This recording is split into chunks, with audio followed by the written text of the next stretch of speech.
Paulie Malignaggi, you're here at the Hatton press conference. Good to see you over in the UK again. Just tell us why you're over here. Come and check out Ricky Hatton. Doing some work with Prime Time as well. I want to see how Ricky looks. You never know in the future what happens. Pulling kind of the shot. You've shared a ring with both men. You beat Senchenko for the WBA title. You've also fought Ricky Hatton over here. How do you compare the two, and how do you see this fight going? Very different styles. They have levels of success fighting their own fight, but very polar opposites in a lot of ways.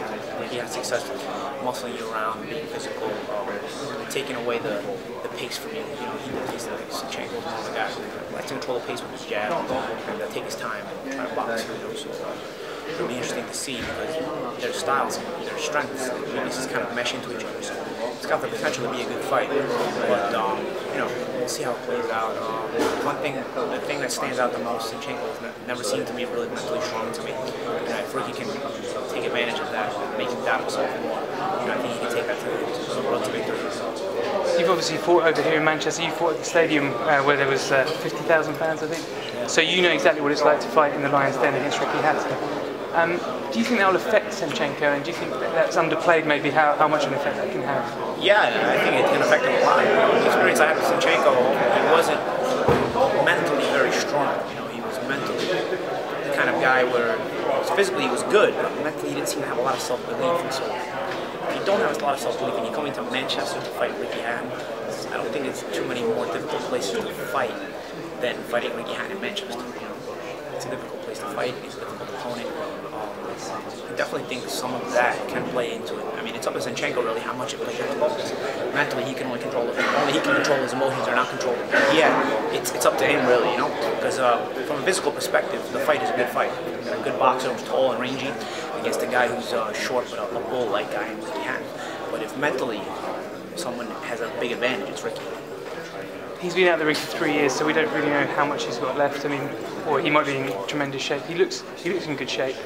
Do you think the 3 years, I mean, given that he maybe didn't live as well as he could for the first couple of years there, do you think those years out of the ring can really take a toll on the fight? Time off is never good for a boxer, especially when you don't live well, it's even worse. But Ricky also had a style that was very physical, very demanding on himself. He took a lot of punishment even in fights he won. So when you look at it from that perspective, it's probably in some ways a positive thing that he was away, because had he been fighting for the last 3 years instead of not fighting for the last 3 years, he probably would be done by now. It probably would have taken its toll on him because he was a guy who was always in a physically taxing kind of fight. So from that, the way you look at it in that way, maybe he's recovered his body a little bit, rejuvenated his body a little bit, mentally, physically. He's got some new motivation to overcome some certain inner demons, Maybe he wouldn't have that motivation had he not been away. Sometimes being away gives you that new motivation, even if it's in a negative way at first. It's turning into a positive. And so from that perspective, it can be a positive layoff, especially with a guy with his style. He's not a Floyd Mayweather where he's relying on timing down to the centimeter. That kind of fighter, being away from the ring, can hurt him. I think Ricky can turn it into a positive. He's got a different kind of style. You know what it's like to be written off. People were doubting whether you were up at welterweight, you could take the belt off Senchenko, but you came back and you looked probably the best you'd looked for a long time. Yeah. Senchenko, fast hands, good movement. You know what it's like to have that pressure off you, and people are saying, maybe don't expect too much. So that maybe will help Ricky in this fight, do you think? It can help Ricky, but it can also help Senchenko. I think they have a back to the wall kind of look in both of them. Looking at this fight, whoever loses can go. Ricky, if he loses, is a one and done comeback. If Senchenko loses, it's 2 in a row.